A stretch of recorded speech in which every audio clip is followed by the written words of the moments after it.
Hey everybody, it's Doug. Welcome back to the channel and welcome back to the next episode of Kingdom Death Monster, where we are going to continue with settlement phase, or the settlement of Ember, Lantern Year 9.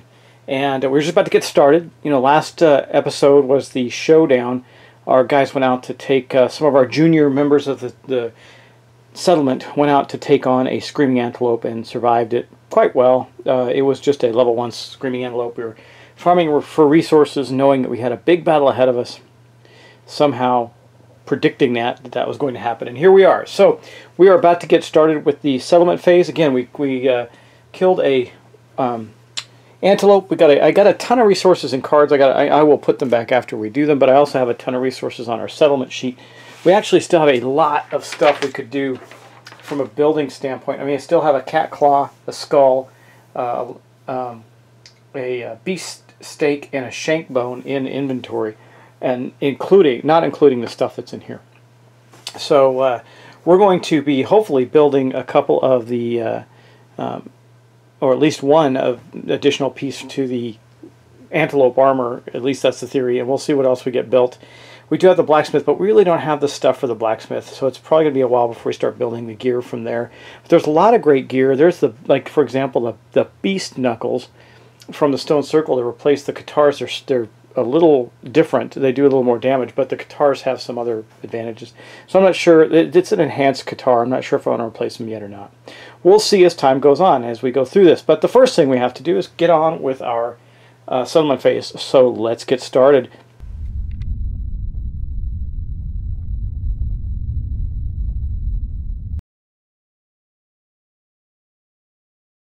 So our returning settlement heroes are Nona, Ragnar, Sif, and Beowulf. Now they each get one endeavor apiece, which is right here, but because we have cooking, we gain an extra one. So all our survivors return. What do I do with that? I basically just erase all the damage that's on them. I'm not going to show you that. Reset their armor, erase damage. I may, depending on who I take out, I'll probably wait to do that right before we leave or depart, but that's basically what happens at this point in time. And it says do not remove gear, of course, because something could happen that could impact the gear that they're wearing. So then we move up and we gain our endeavors, right? So here we are, we gain our 5 endeavors, and that gives us some things that we can do. Build, innovate. Of course we're going to innovate. So we know that we're going to spend one of those to innovate, and then I got to get out some resources. We need an organ. I'm going to use a love juice because I really don't care about that. And I don't have a lot of regular bones, just like monster bones. Do I? Let me look on our sheet. No, I used all the monster bones last time. So as I go through this, I'm looking at, well, there's some great bones, but they're special. So I think what we're going to do is the most common bone that I have to do an endeavor or to do an innovation with is that. So you know, I got to get our innovation deck out. It's still in the box. Okay, and then I need a hide as well. And I think what we're going to do with that, because I don't want to actually use the hides, is we're going to use this the organ that can be anything, because it's the most basic of the gear. And that will allow us to get another innovation. Let me grab the deck and we'll do that. Okay, so here is our payment for innovating. Now, how do I know that is? Just in case you haven't been watching along too closely or don't know the game, it's part of the thing that you can do with the Lantern Horde, which is the first location that you get. You can innovate at the cost of these. It allows you to get a new innovation to your settlement. You can see we have a whole bunch of them up there, like scrap smelting, cooking, the bed, lantern, oven, Negretto, which is part of the Gorm collection, inner lantern, drums, language, hovels, scarification, which is very cool, and forbidden dance. So we're going to do that. Let me just grab this deck. I don't recall, I think I just put the card on top of it, so I'm going to shuffle it up just to make sure it's nice and shuffled. And then we're going to get what? Shrine. Okay. This is a Faith Inner Lantern Consequence.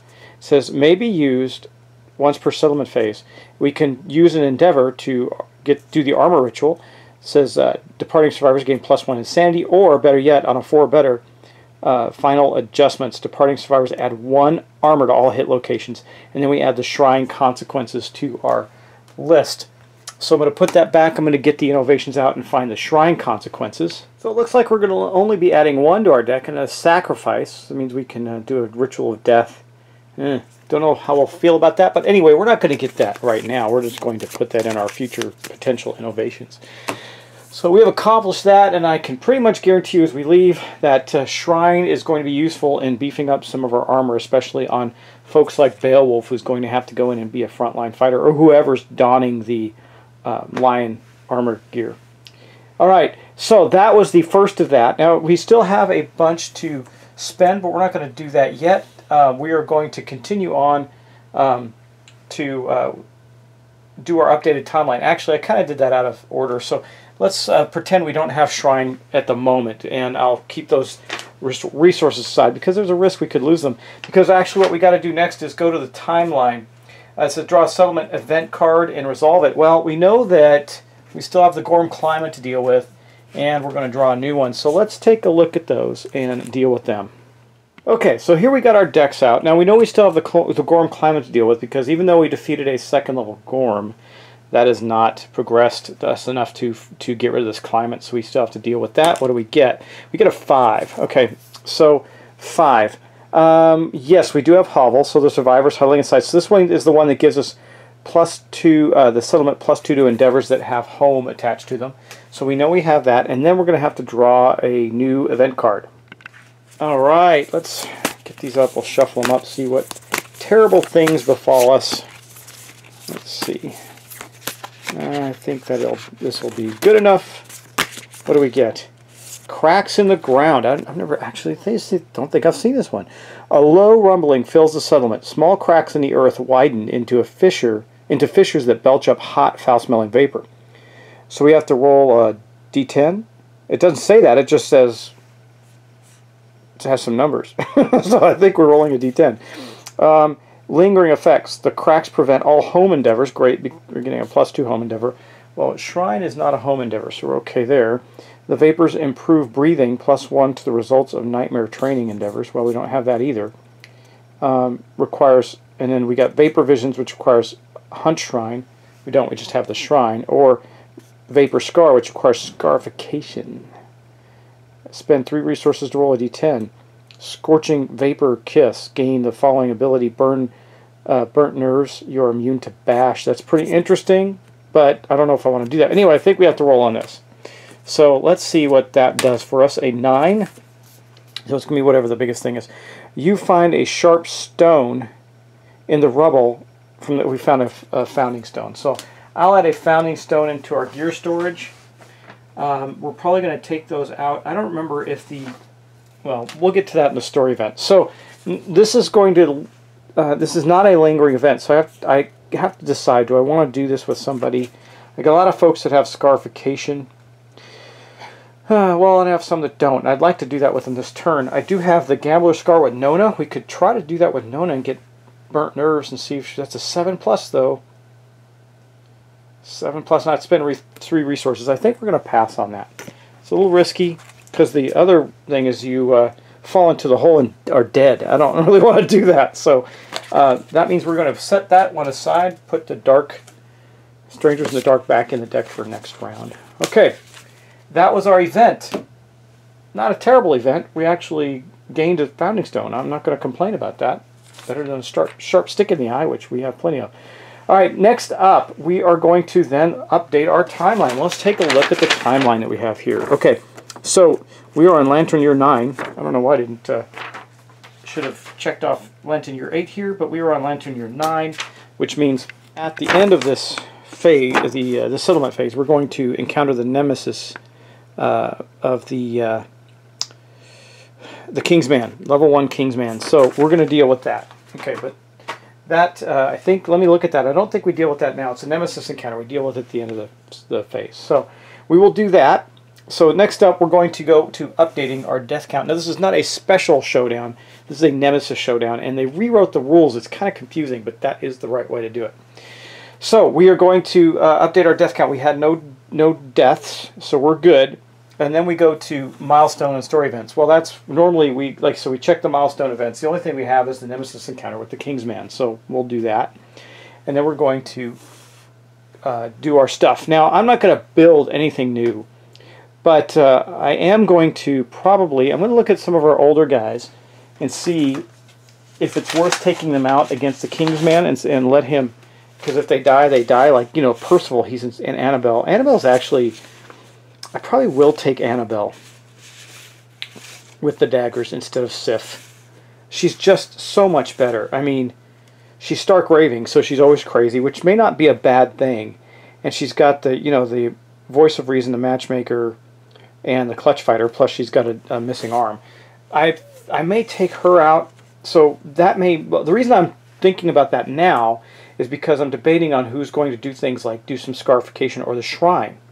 So I could beef up Annabelle even further. Percival, I don't know if I want to take Ragnar or Percival. Percival, the axe wielder, is pretty good. Ragnar, the sword wielder, is okay. He just got his, well, actually I take it back, Sif just got her proficiency, and which is going to be in daggers apparently, but actually she didn't get her proficiency, it was Ragnar, or Beowulf, sorry. Beowulf got his guitar proficiency, but that doesn't, he hasn't checked off any boxes on it yet. I think I mistakenly did do that last turn, and I gotta remember. He just gained his proficiency, he doesn't gain any abilities in it yet. And then of course we have Angus, who could still go out. Of course he's a mess. I think Angus is now a permanent fixture of the camp. He's crazy, and is just really limited in what he can do. I wish we could get Dash back. That would be nice. So I think we will, just for the sake of discussion, we're probably going to take Sif out of play for this one, keep her around, and let Annabelle go in there, and maybe take Ragnar, send Nona, Beowulf, Annabelle, and Percival out against the Kingsman. We'll decide on that. We still have a little time. I'm just thinking it through as I do our endeavors. Now, are we going to build anything? Well, yes. And so let me plan. I'll do that first before we spend all the endeavors, even though some of the endeavors I think could impact our resources. But I do think I want to do the shrine, and I think I do want to do scarification on a couple of people. Like, you know, Sif would be a really good one to do that with. So let me think about spending our endeavors first. We could also increase our settlement. I think that might be important. I got matchmakers. We could do that. I also have some love juice. We could just spend that if we want to, and not worry about spending an endeavor, which would be good. So let's plan on that. We will increase our population by spending that other love juice that we have in our inventory. Okay, so I'm going to set that aside. It's not spent yet, but I'm going to set it aside. All right, and so let me think about this. I think, okay, Beowulf has not done scarification, so let's spend one endeavor to do that. Scarification is really useful, I think, because it's gives them an ability without, where is scarification? There it is. It is right here, and it gives them an ability, and that's just useful. Now, it could also backfire if they get it in the head. So let me think about this a little more. I think Sif and Beowulf are definitely going to, or Annabelle actually might do that. She has not done it. All right, so I spent an endeavor. I'm going to do Beowulf. Let's see what he gets. He gets it in the arm scar, scarification in the arms. Gambler's Scar, gain +1 permanent luck. Now remember, this is a once in a lifetime thing, so I cannot do it again. So I'm writing that down. Gambler's luck scar. And that gives him +1 luck. Man, that is really good for him because he's the guitar-wielding monster, right? So then I think I want to save all 3 of these other ones for Shrine and see if I can gain the armor. I mean, the worst thing is they gain some insanity. Best thing is they gain armor, and it's only a 4+, so there's a really good chance they'll do it. So I think the other endeavors, I'm going to put them aside because the people that go on the hunt are going to do that, and then we're going to buy some stuff. So let's get into that. I'll map it out, come back, show you what we're buying. So after a lot of thought, we're not really going to build very much in the way of equipment. We need some other resources, and mainly need pelts and hides to do the things I'd like to do, which we don't have enough of. Like I can't get the leather crafter right now. I don't have the resources. Now I could do, there's a special innovation here, a harvest ritual, which if I have Forbidden Dance I can do. It says spend any number of monster resources to draw an equal number of basic resources, which could allow us to do a few things. I just don't know. It seems like I'm downgrading our resources, but like I do have a bunch of monster resources, especially from the Gorm that I don't see. Like I have a meaty rib from the Gorm, and I just don't see that we are going to be able to do much with the Gormery with the meaty rib. Well, actually, let me think about that. See, I don't have any stout hides from him, so I can't do anything in armor. Can I get anything with... See, I can't get the Gax. The Riot Mace is has way too many requirements. Requires like things like dense bone, which I don't have. Well, I have bone, but not dense bone. And tons of organs, but I don't like what these potions do enough. They don't do enough for us yet. Armor spikes, I could do one. That requires something special. Yeah, I really can't do anything here. I can do a lot of things. I just don't see the point. That's probably a better way to put it. So we're going to do two things. One is we are going to spend a pelt, which is the only pelt we have, to get the Screaming Skirt. That is going to continue to work on our armor set for the antelope. And then I also built, using the one remaining claw that we had on our sheet, the clawhead arrow for Nona, because it'll lower someone's evasion, lower a monster's evasion, which is good. So I'm erasing that. That is gone. And basically that is it for building. So it's going to be pretty quick. This is going to be a pretty quick lantern year for us in the settlement phase, because we're not going to do much more than that. Now, we do have some things to do. I did the scarification for one. Now, I think the rest of them are going to be spent. I have to decide right now who's going. I think as we depart, I think I'm going to... I don't want to lose Ragnar, but I sure would like him to get another point of hunt experience. So I was thinking about taking Percival, but I do think I'm going to take our dude Ragnar, and I think I'm going to further outfit him more in the Screaming Antelope gear. We'll see how that plays out. He's got some good stuff. Anyway, this is Ragnar. I think we're going to keep him going in this. He's got the ability to do some massive damage and gain some extra experience. Got +1 luck with his swords are deadly. I mean, that's pretty good. So we're going to keep Ragnar, but we are going to swap out Sif for Annabelle in this case. Annabelle is going to come back. Now, she also hasn't done any scarification, but we're not going to do that. What we're going to do is, because I'm going to adjust all her armor, is she is going to do the shrine ritual as part of departing. So that's going to spend another one of our endeavors, and we're going to roll on it. Now I just got to roll a 4 plus a 5, so she successfully gains the armor bonus. That's awesome. I think we'll do the same thing with Ragnar. So Ragnar will spend the next one to see if he gets the armor bonus. Come on. 1, no, but he gains +1 insanity. So yeah, he's at 4. That helps him stay insane for whatever reason. I don't know why we need him insane, but it helps. Okay, and then last but not least, we're going to have one more. I think we'll do that with Beowulf and see what we get. I rolled a 10 for Beowulf, so I know it rolled off the sheet, but there it is, a 10. Wait, you weren't seeing any of those dice rolls, were you? I'm sorry, guys. Didn't adjust the camera. Well, anyway, so what happened in there was we did get 2 people that gained the +1, Beowulf and Annabelle, for this. So they're going to have 1 extra armor as we go into the showdown. That burned all of our endeavors for this turn, and all of our gears bought and purchased. So that's really, we're going to go on then to prepare for departing. That's kind of what we're doing now.